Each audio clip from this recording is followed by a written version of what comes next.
So thanks for signing in. Note that attendees during the webinar in listen-only mode, meaning you've been muted. Hope everyone is keeping well, and thanks for being here. Eastern Script provides legal research services for the entertainment industry, mainly in the form of clearance reports and title searches for projects in various forms of media, television, cinema, web series, etc. The company has enjoyed growth every year since its inception in '93, primarily due to its reputation for unparalleled reliability and a genuine desire for customer satisfaction. The company employs 10 researchers in Canada and the US. For Front Row Insurance, we provide insurance and risk management consulting services for the entertainment industry. We operate out of 7 offices across Canada and the US. And our senior account executives have 20 plus years of experience providing expertise wherever and whenever needed. So you can see various sectors that we insure there, including documentaries, film and television, rental companies, etc. So just introductions here. I'm Grant Patton, VP of Marketing at Front Row, and I'll be the moderator on the webinar. I have about 8 years of insurance industry experience in marketing communications. I joined Front Row in 2019. I'm a graduate of Ryerson and U of T. Anne-Marie Murphy is the owner and founder of Eastern Script. And after completing an undergrad degree cum laude in English literature at Bowdoin College, she worked at various jobs in the film industry in both Boston and LA before completing a master's degree summa cum laude at the UCLA Film School, Critical Studies. Opening Eastern Script in '93, she launched the first script clearance house to exist outside of LA. Darlene Milley is a dedicated entertainment insurance specialist with more than 20 years in the entertainment industry. Darlene joined Front Row in 2017 after 24 years with Aon, where she managed the Canadian Entertainment Practice Group. Darlene has developed insurance programs and risk management solutions for entertainment and media clients, including major Hollywood studios, production companies, advertising agencies, animation producers, documentarians, broadcasters, and more. So here's an overview of the structure of the webinar here. So we'll just start with basic definitions. What is clearance reports? We'll go into some of the main issues like defamation, copyright and trademark. We'll talk about cost at the end, and there'll be some time for questions at the end as well. Okay, good afternoon, everybody, and thanks for coming. Why clearance reports? I guess that's why you're here. You're looking for some answers around the issues that those raise. They help to avoid lawsuits, and that is the main concern for the insurer. When you see the words not clear in a clearance report, that means there's a risk and you might not be insurable for the money needed to defend you against that risk. Clearance reports alert you to the potential for legal actions from your script's use of many types of items. The main legal issues are invasion of privacy, defamation of character, copyright infringement, and trademark infringement. Next.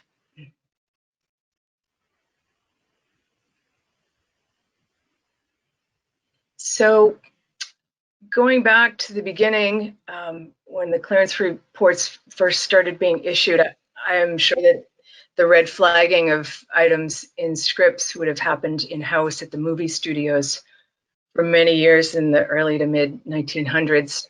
And then in 1948, there was a US Supreme Court case that's commonly referred to as the Paramount Consent Decree, and that was a decision in which the Supreme Court decided that the major studios had become too big and they were monopolizing all three aspects of the film industry: exhibition, distribution, and production. So they told the studios to break up a bit. And at that point, interesting timing, right about the time of that consent decree, we've got early broadcast television happening. and a much greater audience exposure for scripted projects. So the first script clearance company was DeForest Research, and that started in the early 1950s by a gentleman named Kellum DeForest, who has recently passed away. And his company, DeForest Research, was situated on the Paramount lot right in downtown Hollywood. He was pretty much the only game in town for decades. If you got a clearance report outside of something that was generated by the studios, it would have been produced by DeForest. They had a trademark registration for DeForest reports, for these types of reports. And so it wasn't until the mid to late 1980s when there were two LA-based spin-off competitors, one of which I worked for several years after I finished my school degree out there. And so I stayed in Los Angeles for a few years. I got my master's degree. I got a really good boot camp experience doing this work. I spent 3 years at a company that was based in Burbank, and I remember the first day I walked in there, and there were essentially two women working at the place, and they had stacks of scripts that needed to be read, and I just got thrown the top 3 on the stack, and that was how I started. So next slide, please. So that's a little bit of background on the industry. Grant has already told you I started Eastern Script in 1993, and since then, other companies have opened in Los Angeles, across Canada. They're all going to be looking for the same issues in your scripts, and the first one is invasion of privacy. This is the privacy of people at home, so we're checking character names in your setting by internet searching, phone directories, social media websites, Facebook, LinkedIn, etc. Is your lead character accidentally identifying the one person in the city where your story is set by that name?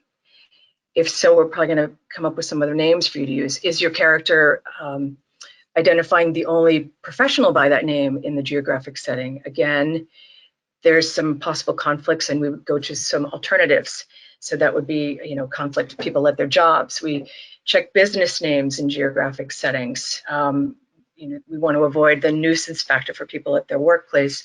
So here's one example of invasion of privacy happening and affecting businesses through a story element in a feature film. I'm going to read a little bit from the first of 4 different articles I'm going to quote from here. This is an article from the BBC. The year is 2003. Calls for God upset phone owner.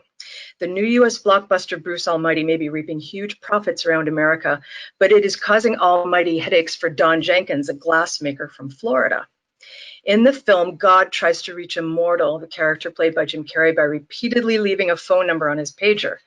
But instead of the usual 555 prefix used by most U.S. TV shows and films, God's number is a common 7-digit exchange, which matches Ms. Jenkins' mobile phone. After the film was released on Friday, she says she's been getting about 20 calls an hour, with callers asking for God before hanging up.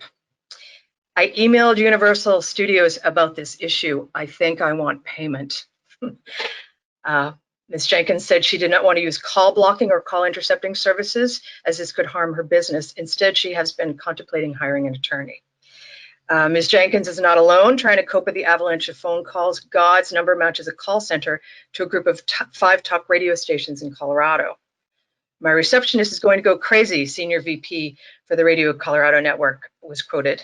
And the trouble does not stop here. Apparently, the number on Carrie's character's pager matches the number of a woman in South Carolina. The woman declined to give her name, saying only that she has been getting aggravated to death by the incessant calling. So there are several examples of some actual businesses being affected by use of a phone number in a major motion picture.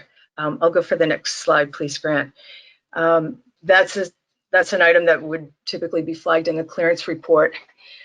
Use of phone numbers. We always get a lot of pushback on that 555, but there's an organization called the North American Numbering Plan Administration, also called NAMPA, And this group does nothing but assign phone numbers. And the geographic assignments for the prefixes for phone numbers, area codes, they decide where and when phone number configurations are going to be used in North America. And they have set aside that sequence 555-0100 through 555-0199 as always to be fictional in North America. They will never assign those numbers to be used in any area code. So that's the reason for those numbers. And that article gives you a good list of potential problems that you can face by using an actual phone number. So now we have also invasion of privacy, unauthorized use, people and photos. This is a big art department concern, something seen rather than heard. Phone numbers or addresses used in graffitis that is at a location, tattoos, artwork at locations, sculptures, murals, etc. These are all items that we flag in the third section of our report, which is all the visual references. We start with a cast list, then we look at dialogue references, and the third section is everything that's being seen, like a tattoo. If a young boy wakes up in his teenager's bedroom and you say in the script the walls are covered with posters, that's something we'd ask you about. What exactly are you showing here? Do you have permission already? If you don't, please let us know what you're using and we'll send you some contact information. So I've got another article to quote from a bit more briefly. These articles, by the way, are all listed at our website at the resources page for your future reference. This one is written by a woman named Barb Zimmerman in New York City, who does a lot of visual rights clearances, and it's about photographs. The impact of using photographs is equaled only by the number of thorny rights issues you may encounter along the way. Here, the essential is to think about each photo twice. First, about who owns the copyright in the photograph, and second, about any rights attached to the people or objects that it pictures. This thinking should be done before you are committed to using a particular photo.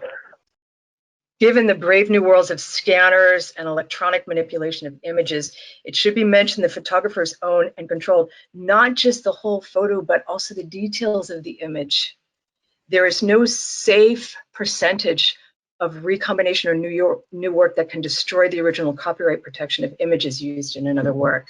So that's a long way of saying you can't just take the lower 22% of a visual item and assume that it's safe for you to grab that without getting permission. The whole thing is copyrighted.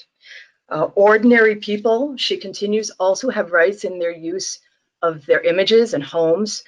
A classic case is of the supposedly anonymous tennis tournament official who sued and won, although the stars and the photographer for a featured photograph of a tennis match had been cleared. So those are a few examples of things that come up in photos, which are one of the many different items in the visual references section that we deal with. Next slide, please.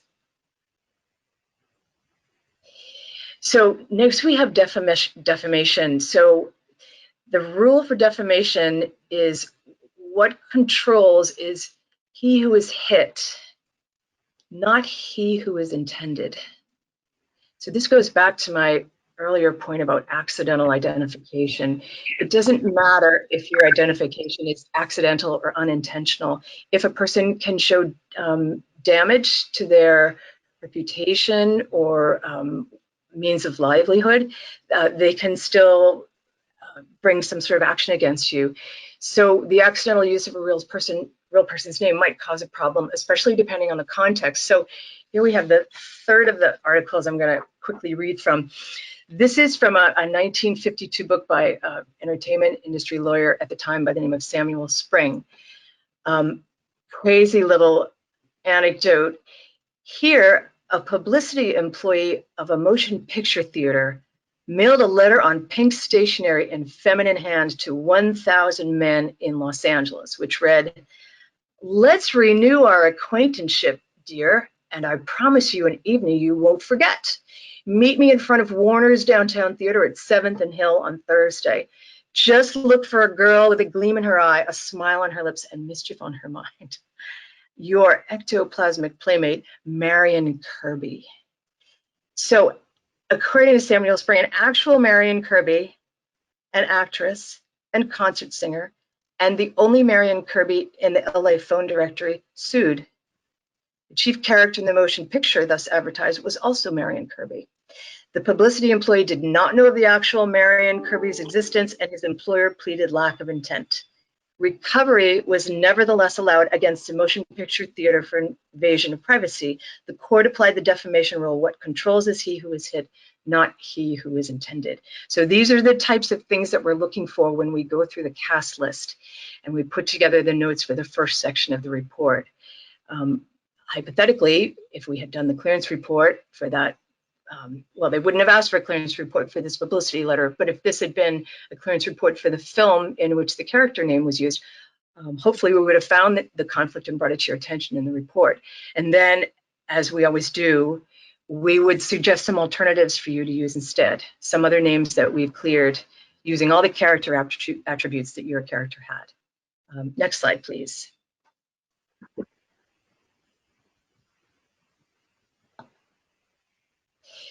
So accidental identification of real products and businesses. Again, we're in typically that visual content section of the report. Products. Say there is a scripted fictional name of a bottle of Chandon Cordé champagne and a teenage lead shown chugging from it while driving into a bus full of school children. Maybe we discover that there's an actual trademark for champagne by that name. We do trademark searching all day for this purpose. And it's shocking how many things have trademark registrations. It's very difficult to clear quite a few different categories of things because so many names are taken. But we go through this process just to make sure, you know, the one that we find might only be available in Europe, but if your distribution plans are global, you still would be concerned with this. So that's something we bring to your attention and again, provide some alternatives. Business names, same procedure. Perhaps the script says, we stayed at the Siesta Bonita Motel. The room was infested with bed bugs and the hallway littered with junky debris. Well, maybe we discovered that there's only one hotel or motel by that name in all of North America. Again, we're going to give you some clear alternatives to use instead. And the standard language to begin those sentences in our reports is to avoid any possible conflict. So next slide, please.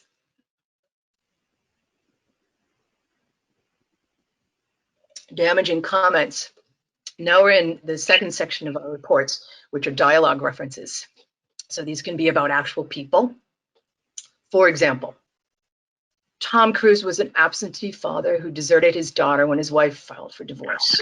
It's the character speaking. This is something we're going to bring to your attention, you know, reference and dialogue to the actual prominent actor, reference to the divorce he went through and whatever the year was. And then I would probably say something like, you know, given the context here, advise consulting with production counsel. That's something you'd want to get an opinion on from the person who's going to have to defend you if there's a problem. Now, these types of comments can also affect municipalities. So I'm going to just read a little bit from this last article I've set aside. This is from the LA Times, the year's 1992. Inglewood says film portrayal is a bum rap.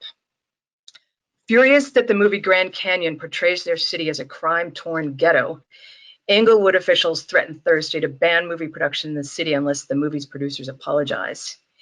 In an open letter to the Hollywood community, Inglewood officials called the movie an assassination of an entire municipality's character and a dangerous display of social irresponsibility. Director Lawrence Kasdan's tale of Southern California soul searching begins with actor Kevin Kline's car breaking down on his way home from a Lakers game at the Forum after he gets lost while taking a shortcut. He's threatened by gang members on a blighted street that he identifies as being, quote, somewhere in Inglewood, unquote, and is told later by his son that he was, quote, lucky to get out alive.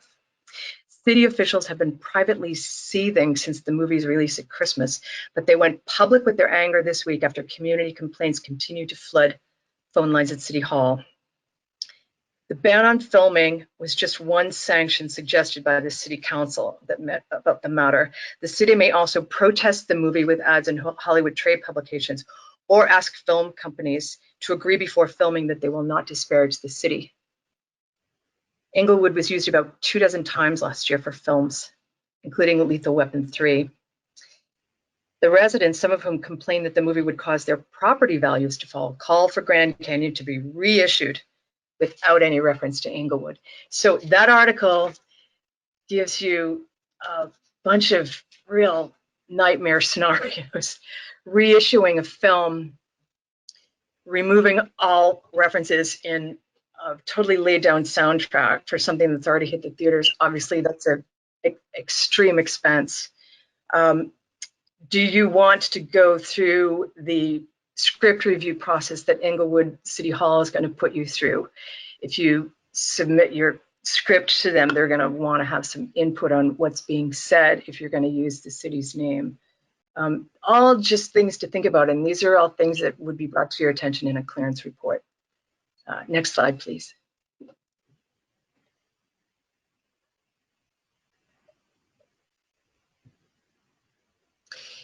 Copyright infringement. So now we're back in that section 2 of the report, dialogue references. And here's an example of something from a recent script. Quoting from books, this is an item that can be really time-consuming in the clearance process. For the research company and also for you waiting for approval of a permission request, there was a passage in a script that was in quotes, and the passage was, "Life is the art of drawing without an eraser." So when we see something in quotes in a script, we're going to look around a little bit to see if we can figure out where it's taken from, if it's not attributed in the script. So the person who worked on this one, this is a good example of how much work goes into these reports. The person reports, "It appears that you're featuring a quote from John William Gardner, who was Secretary of Health, Education, and Welfare under US President Lyndon Johnson. We find this line attributed to him at many websites. In attempting to source the quote and find a permission contact, we contacted the Media Affairs Office at Stanford University's John W. Gardner Center for Youth in Their Communities. Leslie Ann Patron in that office tells us this. We're not aware of any restrictions on using his quotes as long as they're properly attributed. We went ahead and contacted his family, but so far we have not heard back. It is possible they will contact you directly. If we hear anything, we'll let you know." So this is what we in-house sort of refer to as a dangly bit, because here's something that we're reporting on to you in the first big full fat report that you're going to get, but there's going to be some follow-up on our end.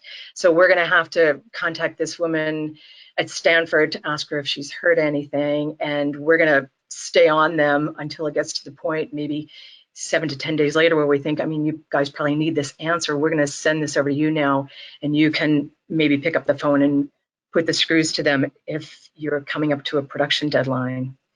So that's just a good example of the time-consuming things in these reports, both for the clearance company, but also for the production office, things that can delay. Next slide, please. Copyright infringement, artwork. Comic book superhero poster over a bed in a kid's room. What are you showing? Did you make it up? Did you get it at a vintage collectible store? Is it an actual superhero? Is it in a frame? Can you take it out? Is there copyright information on it? We're going to ask you all these questions when we see these things in a script. The devil's advocate, there's a very famous lawsuit from that movie involving use of a sculpture at the National Cathedral in Washington, D.C.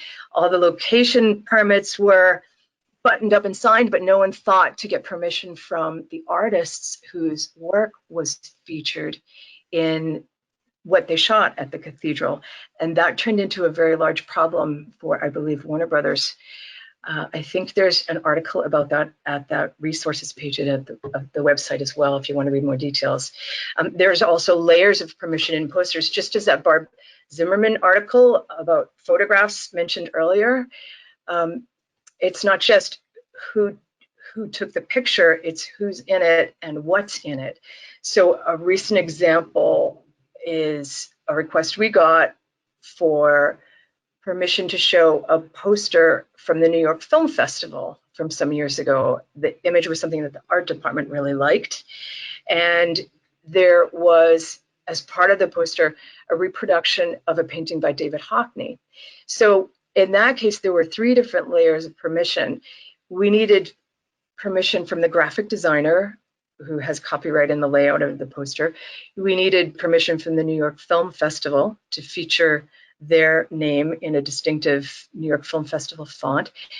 And the real showstopper was permission from David Hockney, who at the time was holed up in his barn in the British countryside and not super accessible for answers. So a week or 2 went by. In the meantime, the smart thing was happening at the production office. A plan B was being put in place, given what we said in the report about, which balls were up in the air still.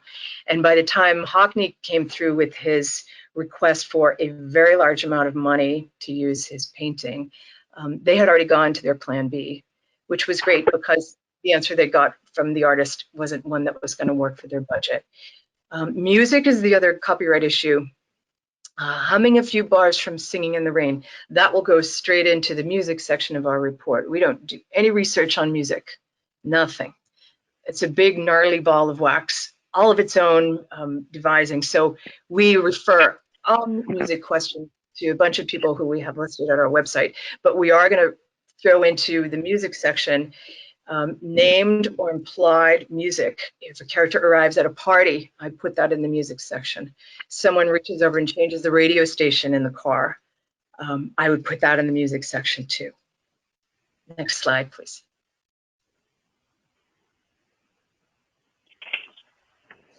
Trademark infringement. This is a big one. We're working on these all day. All kinds of requests for product labeling. A teenager seduced by a villain who's drinking from a bottle of Jack Daniel's whiskey. They're probably not going to be too keen to say yes to your request, but the first thing we're going to do is give you contact information to Jack Daniel's. And you can see what they say, and then guarantee you'll be coming back to us in a week or 2 to ask for a list of fictional whiskey brands. Say the movie starts with a Toyota Prius with mechanical failure that causes a fatal accident. Again, there's no way Toyota's going to want to be involved in this. So this is where you get the clearance report and you start thinking very specifically about how things are being framed and shown and presented on screen. Do you have to start the film with a close-up of the Prius logo? Given the context here, once you speak with legal, you're going to decide you probably don't have to, and you're going to do some workarounds involving Greeking logos on the vehicles. Another trademark issue that can generate letters to production is dilution. And this brings me to a long-running advertisement that was in the Hollywood Reporter.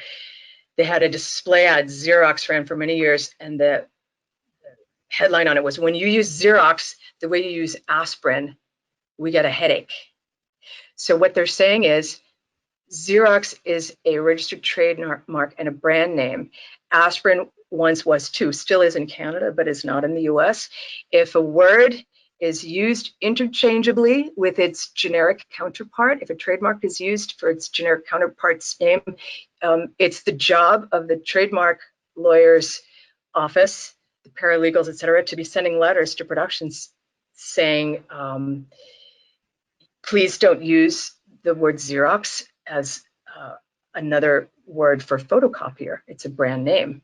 You might get a letter from Kimberly Clark if your character grabs a tissue from an unmarked prop box and says, "Here, take this Kleenex." So owners have to police the use of their registered trademarks or they lose them. Next slide, please.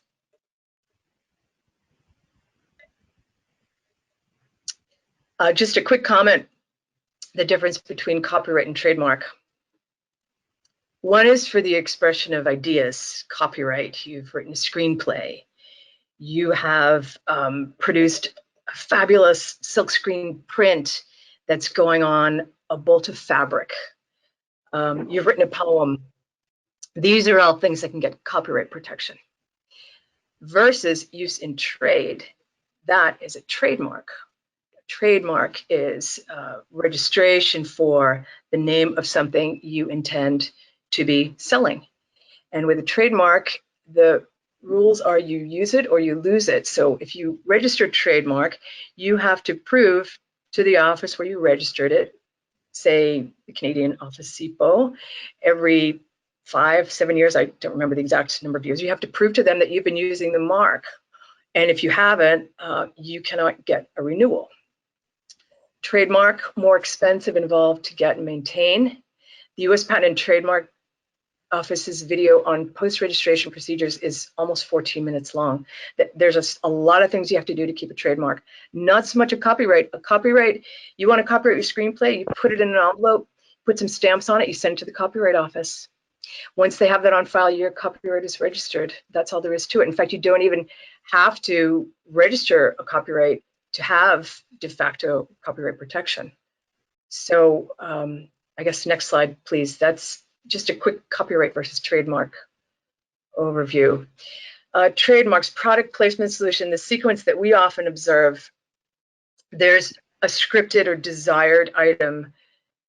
The screenwriter had it in her mind that Macallan was the brand that this character had to be drinking for this particular scene. There's a connotation that he or she really liked. We're going to give you permission at Macallan, permission, contact information, email, phone number, etc. Step 2, you get your refusal from Macallan because of what they've read in the script. Perhaps they're not keen on the content. Number 3, we're going to get a request for you from you for fictional whiskey names, and for that we go to this huge section of our Rolodex called the Clears Collection. All kinds of names of things that have worked in the past, didn't exist then. We'll recheck for now to see what's out there. Product placement companies can also be helpful, and I would mention that there's a really good article about how product placement works with this sort of solving trademark problems, which is also at the website written by a New York City lawyer named Ines Smolansky. Next slide, please.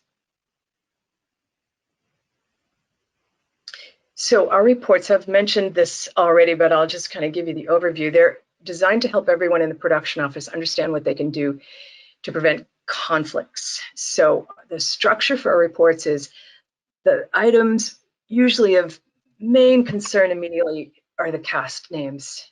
So that's the first part of the report.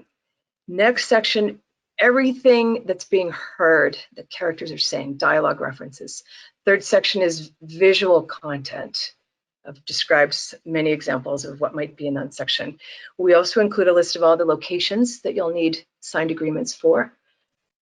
We are going to include a list of music, and then at the end, there's a source list. The helpful features of our reports compared to other companies that do this, we include a source list, which at this point in time, I'm not sure anyone else still at this point is doing this.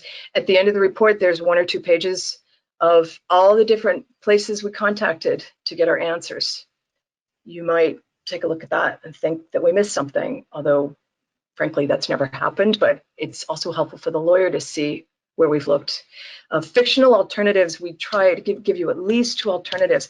And if we try and come up with nothing, we're going to let you know, look, we tried literally 15 different names for this software app that has to have the word ring in it. And we tried 15 different names and none of them cleared. Do you have any other suggestions? So we're going to show you what we've done if indeed we've spent a few hours and have come up with nothing, and then maybe you can give us some ideas that'll work. We also do peer review here, both for the e-notes, which is the first document we set up where we've got the list of everything we're going to look up for you, and underneath each of those items, all the sources we're going to look at. So we look at these for each other and we critique them. You know, I think maybe you've forgotten that in New York City, a taxi cab driver gets a license from the Hackney office, so you need to contact them. Those sorts of suggestions. And we've got people here who have been doing this for literally decades, and we've got a Rolodex that is very detailed. So we've got a lot of coverage for you in terms of peer review and second guessing, and we look over each other's shoulders to make sure you're getting the best possible final report. Next slide, please. So out of our hands, these are the things that are frustrating for you and very much for us. The main problem you might have with a clearance report is the delay on responses from outside sources. I've read to you already an example of quoting from the fellow at Stanford. That one was probably going to take a few weeks to solve. And if you have a production deadline before an answer shows up and you see this pending item in a clearance report, you're going to want to talk to the story department to see how they want to work around it. The US Army, I remember, are checking a movie that had all kinds of US military characters in it right at the time that the George W. Bush Iraq war invasion happened. And at that time, quite frankly, requests from film and TV projects were not at all high priority for the communications office at the Army. So you have to kind of take a number and wait, given what's going on at these outside sources. Maybe it's the first week of school at Columbia University, which is the school that you've decided your axe murderer doctor character attended. We need to check his name as current and past students there, and we might need to wait a little while if the registrar's office is tied up. Trying to get permissions. Here's an example, tracking down the estate of a lesser known mid-20th century German poet. There might be a translator involved. In that case, that's possible. Publishers, any request related to books, quoting from books, showing books, actual published books on screen, those can be very slow turnaround. We had a television series a few years back that went one season. The police department decided they were going to work with the Rio de Janeiro police department for 6 episodes. And so there's a situation where none of us spoke Portuguese. We needed to hire a translator. There was a delay involved in getting stuff through the translator and answers back.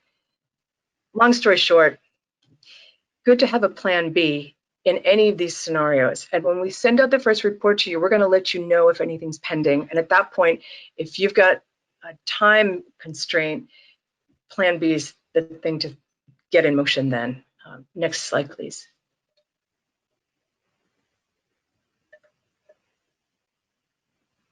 Okay, I guess we're wrapping up on clearance reports now. I'm sure some questions have accumulated. Before we get to those, I'm just going to talk very briefly about a title search. We do those as well. What is a title search? Unlike a clearance report, which is a detailed examination of all the scripted story elements, a title search looks only at the title of a project.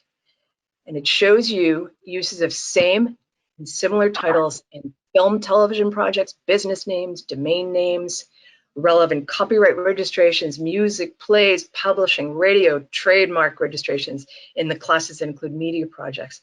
The document then goes to production counsel, who assesses risk and determines with the counsel for the E&O insurer if the title is safe to use. Next slide, please.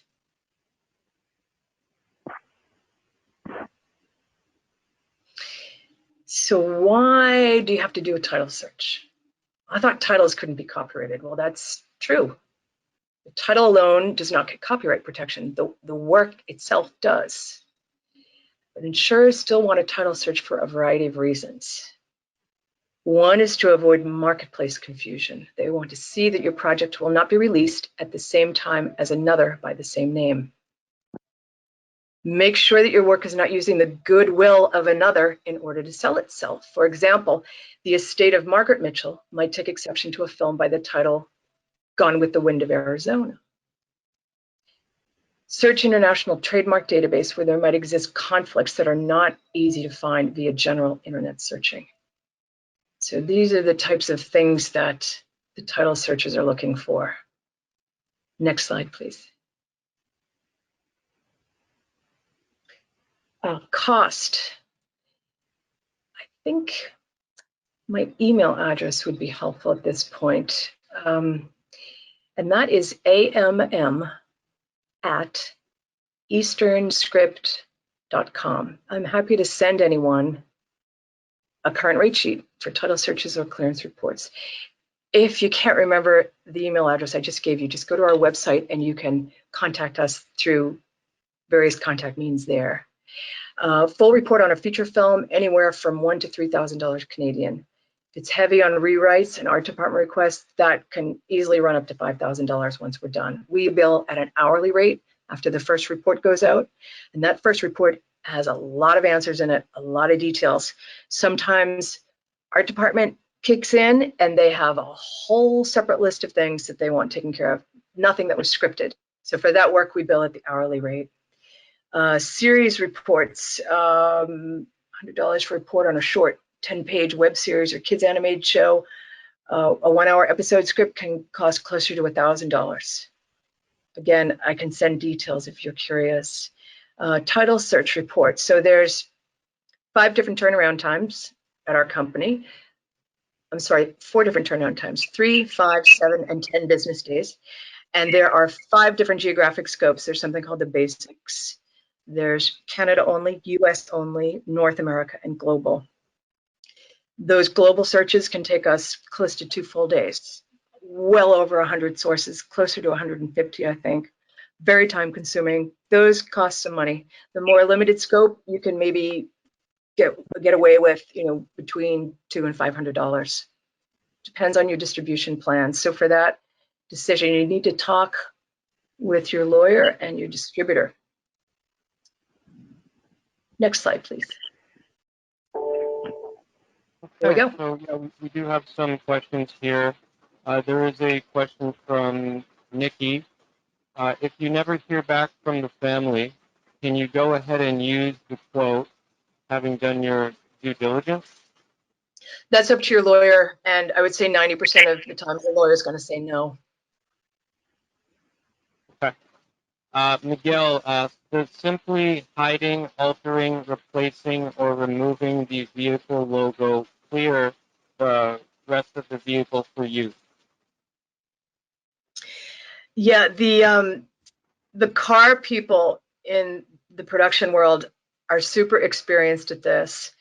They're Greeking out logos on cars in a very convincing way on a regular basis, and yet you say it's still a Volkswagen. I mean, even though you can't see, we're not focusing on the VW logo. You can tell it's VW. The key term there is the use featured or not? How featured is the car in the story? This is an assessment that usually is done between the production company and the lawyer.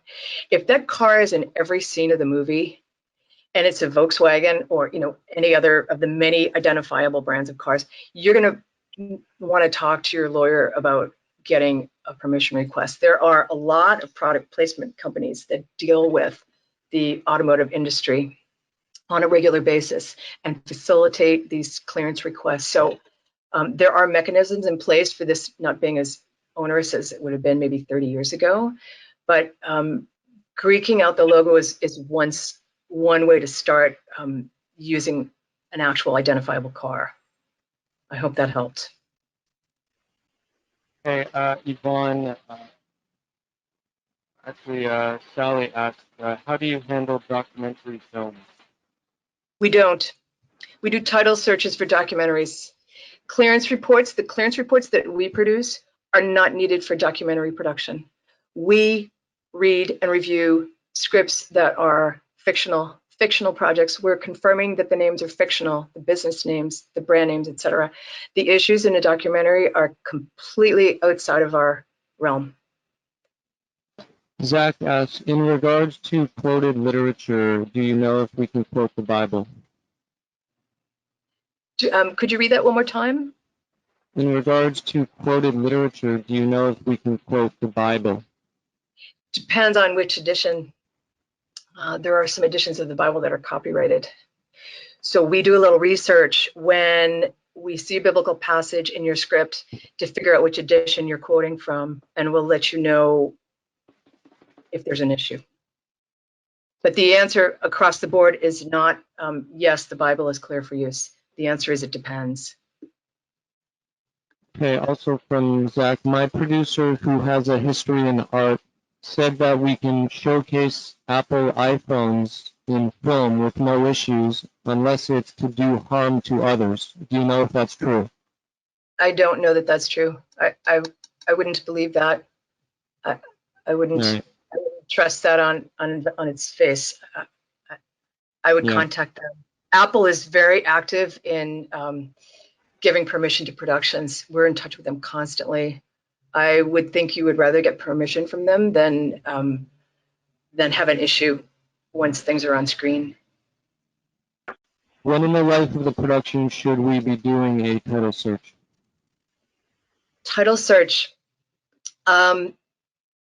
later in the production, I guess, unless somehow the title is something that's being discussed as part of the script. But typically the title search happens later when you're really completely sure about the title that you're going to use. And another thing I'll mention about title searches, I personally would never hire a company to do a title search without doing some research on my own first. This I would think would go without saying, but I would park myself at IMDb for 30 minutes to an hour to see what's there for versions of my title. I would look around on the internet. I would snoop around at the free North American trademark websites. I'd do a little pre-screening before I spent all that money on something that, oh my goodness, like within 5 minutes you could have found at IMDb that there's a major motion picture in production right now by Paramount by this exact title. So anyway. From the insurance aspect of that, this is Darlene Milley here. In order to obtain errors and omissions insurance, and this is really where all of this is leading, you will require a title report and title coverage to distribute broadcast, but you can obtain the errors and omissions policy and coverage with a title exclusion. So we usually suggest, as there is often a working title, determine what the title will be before incurring the cost. We always recommend that you have your media lawyer early on and also start your other clearances and reports early to direct you. But the title report can be done a little bit later, especially if you're unsure of the title. Thanks for that. Michael asks, do you deal with usage that could be claimed for fair use or fair dealing? Do you assess whether a copyrighted element is used as parody or satire, or does legal counsel need to deliver their opinion? Legal counsel needs to deliver opinion on both of those. We're not lawyers, we're researchers. You won't get any opinions like that from a clearance company unless they have a lawyer on staff, of course. Okay. If I'm using a Dodge Charger as an undercover police car throughout script, do you need to contact Dodge for a release? I'm sorry, could you read that one more time? If I'm using a Dodge Charger as an undercover police car in the script, do you need to contact Dodge for a release? If, as I said before, if the vehicle is featured throughout the project, I think it would be a good idea, yes. Okay. If a lot of the project's dialogue is improv, can a report be done after the shoot as well? Yes, we call those as produced reports. So sometimes we get sad and desperate phone calls from people who've discovered after they've shot their film that they were supposed to get a clearance report. And so they'll send us a link to the produced film, and we'll watch the film and we'll produce a clearance report based on that. Obviously, at that point, we're not going to be spending a lot of time giving you clear alternatives because everything's in the can, and it's more an issue at that point of your perhaps having to approach any of the flagged conflicts for signed releases, in which case you'd want to get your lawyer involved there. So yes, we do look at things that have already been produced. All right. Can you recommend a company that does clearance reports on documentaries? Script clearance reports are not done on documentaries. Okay, good to know. All right, so there were some questions about repeating your email address, so it's right there on the screen there. amm@easternscript.com. You can contact Anne-Marie that way. Did you have anything to add here, Anne-Marie? No, that all looks current and good. Feel free to give me a shout if you have other questions that have come up. Happy to help. Yeah, any questions that we weren't able to fully address there in the GoToWebinar panel, we can get back through email. Great. So just to wrap up here, we wanted to tell people about our book on Amazon, Film Insurance 101. So it's a really useful book. It's available in paperback and Kindle formats. You can just search Film Insurance on Amazon and you'll find the book. The book overlaps with some of the content covered in this webinar, but it also includes a lot of information that we weren't able to get to today on the webinar. So this book is certainly worth a buy, and the cost is quite low, as you can see there. There are coupon codes in the book for discounts on various insurance policies. Coupons are valid in Canada only, but note that Quebec, Ontario, and Saskatchewan are excluded from using coupons for insurance regulatory reasons. And so, yeah, that pretty much brings us to the end. If you have any insurance-related questions, feedback, or if we didn't have time to answer all the questions here, you can email Front Row's Toronto office. You see the email address on the slide here. Or if you're in another area of the country, you can check out the Contact Us page for the other offices. Please follow us or like us on Facebook and Twitter. We keep those channels regularly up to date. And so big thanks to Anne-Marie Murphy and Eastern Script and Darlene Milley for an informative presentation. This webinar has been recorded, and a YouTube link to the recording will be put on Front Row's YouTube channel within the next few days. Assuming the feedback on the webinar is positive, we may do more webinars in partnership with Eastern Script in the future, so be on the lookout for those. So thanks for listening, everyone, and have a good day.